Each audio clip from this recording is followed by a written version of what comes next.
What's going on, everybody? KingofDragons 5000 here, coming at you with another figure review. Today we'll be having a look at the McFarlane Toys DC Multiverse Catwoman from the video game Batman Arkham City. And so here we have the Arkham City Catwoman posing out of the packaging. Before we have a look at the figure, let's see what she comes with. Catwoman does come with two accessories. We do get the whip, which is a really nice accessory. And then she comes with the main torso of Solomon Grundy. She of course does come with a McFarlane display stand, but other than that, Catwoman doesn't get any other accessories. So with that out of the way, let's have a closer look at Catwoman. So here we have a closer look at Catwoman, and McFarlane's done a really good job with this figure. I do have some issues with her, but we'll go on to that when we have a closer look at other parts of this figure. As far as the head sculpt goes, really liking this head sculpt. I think McFarlane did a really good job capturing Catwoman's likeness from the Arkham City video game, and the cowl looks very nice. I do like the goggles up. Really glad that they went with that goggles up idea instead of having the goggles over her eyes. This does look very good, very clean, and I especially love the little tuft of hair coming out of her mask. Looks really good, and I do like the cat ears, and there's a lot of nice detailing here on her cowl. You can see the line work on it is pretty good, and then the strap where the goggles go, also very nice touch. And it's a beautiful face sculpt. I really love the way Catwoman looked in the Arkham games, and this does a really good job of capturing that look. As far as her costume goes, again, we have a lot of good likeness and detail that we saw from the video game. One thing McFarlane has been really good at is giving us really nice details on these figures, and Catwoman is no exception. I love the zipper detail that we have here. You can actually see the zipper part right here, and just the design of it going all the way down. So they did a really good job of just sculpting and painting that. We do have her collar, which you can see it would strap over her neck if it was closed all the way. Then we do get a choker right there, which I think that's a really nice little detail that they were able to capture the look of her choker. Really good job there. And again, just really liking that zipper. Then we have the different textures on her outfit. We do have like a pattern going up to her chest right here, then over her shoulder. We have like smoother leather, same thing here on her arms. On the back we have some more of those texturing right here going down her arms, looking really good. She is wearing long gloves. As you can see, the gloves do pretty much go up to her forearm, and those do look really nice. She has a pair of brass knucks embedded into her suit, which I think that's a really nice little feature. And it does look like those are cat heads, to be quite honest. They're either hearts or cat heads, but I'm going to go with cat heads because she is Catwoman after all. Another thing I'm a little bit disappointed at is that she is just cast in one color now. Catwoman did have like a dark gray and black in her costume, at least in the Arkham Asylum game. Here it's just black, which I'm a little bit disappointed that they didn't go that extra detail just to add a little bit of gray to her. It would have made some of these details pop more rather than just catching the light. But still really good detailing. Overall, the sculpt work is pretty clean.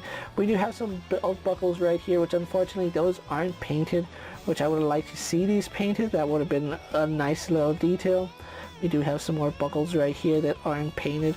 It's not out of the world of possibility that those buckles are black, but yeah, I would have liked to see some silver on some of those buckles. Now we go on to the part where I know a lot of people have contention with, and I'm going to say this. I'm perfectly okay with the torso on this figure. I'm perfectly okay with the crotch piece with it being so high. I'm okay with the size of her torso. What I'm not okay with is the length of her legs. I don't know why McFarlane does this. He always sculpts the female figures with absurdly long legs, and they just go on for miles. If Catwoman had a theme song, it would definitely be ZZ Top's legs, because she has legs for days. It is beyond absurd. If they had just cut maybe like, I don't even want to say half an inch, but half an inch would have been good enough just to give her like normal proportions on her legs. Even like 3/4 of an inch would still make her look okay. Just that's how absurdly long her legs are.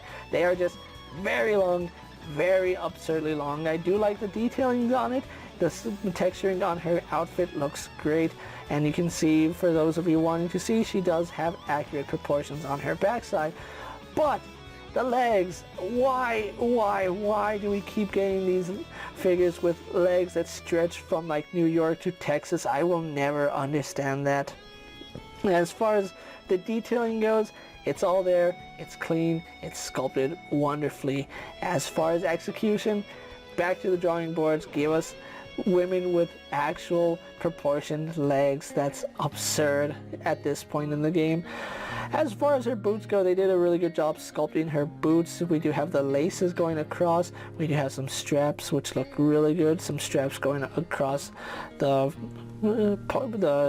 thick part of her foot right there. And she is wearing heels, which, yes, that does make it a little bit hard for her to stand. And even though this is video game accurate, why would you go out superheroing and cat burglaring in heels? They make a lot of noise, you don't have the best balance, and one wrong move and you break your ankle.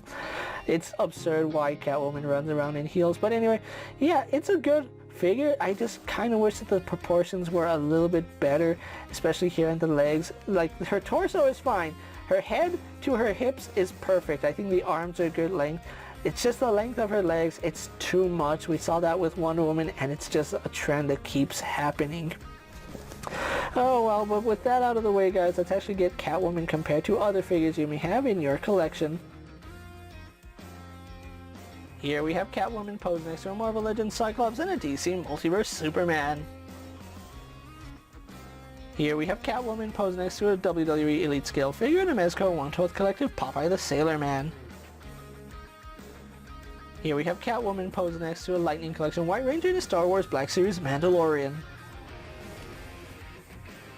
And for one final comparison, here we do have Catwoman posed next to the McFarlane Arkham City Batman.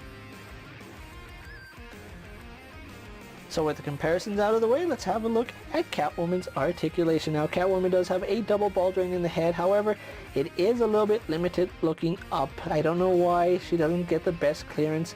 Is it butting up against her collar? I don't think that's the case. It might just be, yeah, it's just butting up against the collar. Once you move the collar out of the way, she looks up much better.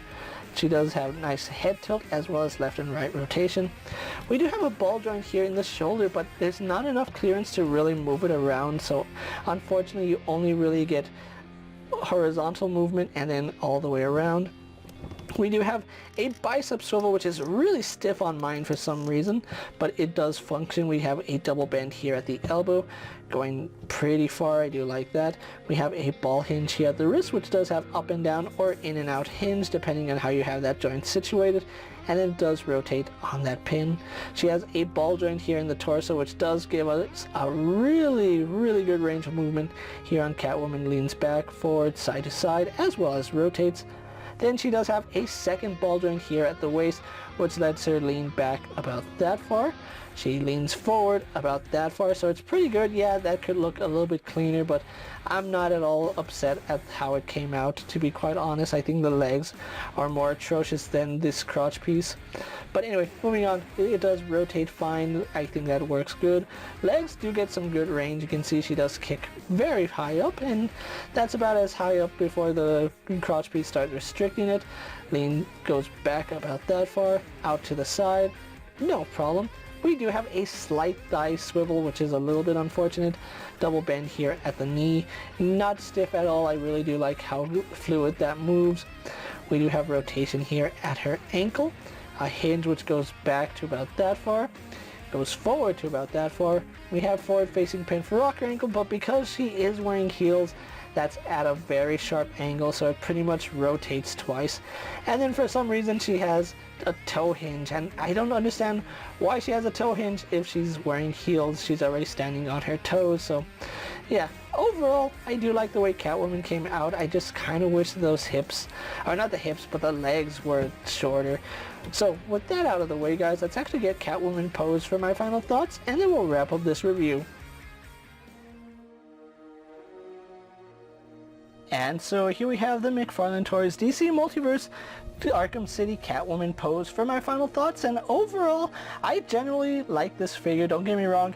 I might have some criticism against the long legs, but once you get her posed, it's not that big of a deal. It is a big deal if you have her posed vanilla, where she's just standing up and down. Getting her into a dynamic pose does offset those really long legs, just because you can hide it a little bit better. The only issue I have with posing her dynamically is the fact she is wearing heels. That does make her very hard to stand on her own. Right now I do have her without a figure stand, but if you try getting her in any more dynamic posing, you may have to use a figure stand just to help her out, and thankfully McFarlane does throw in those figure stands with every figure, so if you have issues standing her, you can go ahead and use it. Overall, Catwoman here is an impressive figure. With everything that I don't like, I still am genuinely happy with this figure. It does a lot of things right. She does a lot of things that I think a figure should do, but then again, it's just the proportions that are throwing me off. If her legs were just slightly smaller, I think I would love this figure more. Not that I don't love it, I really do like it. I just kind of wish the proportions were better. If you can find this Catwoman, I really do recommend you pick her up, because she does look like a comic book Catwoman, and I really do like that. She can fit in with your comic book characters, or she can fit in with your Arkham line, which I really do like. That versatility between figures is something I really do appreciate with a line like this. But if you are a die-hard Arkham fan, you might be a little bit turned off by this figure's really long legs. I think it's not a big issue that you can work around unless you're like a vanilla poser, but overall, really do recommend this Catwoman for any fan of the Arkham universe. If you are looking for Catwoman, she is starting to hit stores at the time I'm making this video, and she will run you about $25, which is a standard Build-A-Figure McFarlane price. You're basically paying $19 and $5 for a piece of a figure, so overall I think the cost offsets itself. With that being said, guys, I'm KingofDragons 5000. Don't forget to like this video, leave a comment, subscribe to my channel. Go ahead and check out all my other action figure reviews, as well as all my other McFarlane DC Multiverse videos. Hopefully you find them informative. As always, if there's a figure you would like to see me review, let me know down in the comments, and if it's in my collection, I'll gladly have a look at it. While you're at it, check out my Instagram account for new and exciting action figure photos, and as always, ring that bell to be notified anytime I upload a video. Until next time, guys, I'll see you later. Take care, everyone.